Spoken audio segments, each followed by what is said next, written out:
একটা অকার কালারের ব্লেন্ডেড সিল্কের ওপরে দেখো পুরো হ্যান্ড কাঁথা করা, হ্যান্ড স্টিচ, এরকম সুন্দর পদ্ম ফুলের সাথে বিভিন্ন রকমের ফুল পাতা দেওয়া, আর ভেতরেও তোমাদের মাল্টি কালারের মোটিভ দেখতে পাবে প্রত্যেকটা।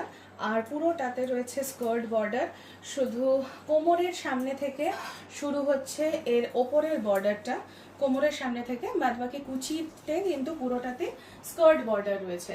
এই পুরো শাড়িটাতে, পুরো শুরু থেকে শাড়িটাতে রয়েছে স্কার্ট বর্ডার।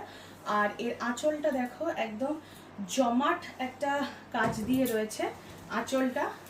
এই দেখো, এই হলো আঁচলটা, পুরো ভরাট একটা কাজ, কি সুন্দর পদ্মগুলো মাল্টি কালারের বিভিন্ন ফুল করা রয়েছে। আর আমাদের কিন্তু ব্লাউজ পিসেতেও রয়েছে খুব সুন্দর একটা বর্ডার দেওয়া, যেই বর্ডারটা তোমরা যেভাবে খুশি তোমরা বানাতে পারো। দেখো শাড়িটার শুরু থেকে এরকম স্কার্ট বর্ডার উইথ মোটিভ, আর মোটামুটি কোমরের সামনে থেকে শুরু হচ্ছে চওড়া একটা ওপরের বর্ডারও এরকম ভাবে সামনে আসবে। এইরকম সুন্দর সুন্দর শাড়ি পেতে হলে চলে এসো রোহিণী কালেকশন।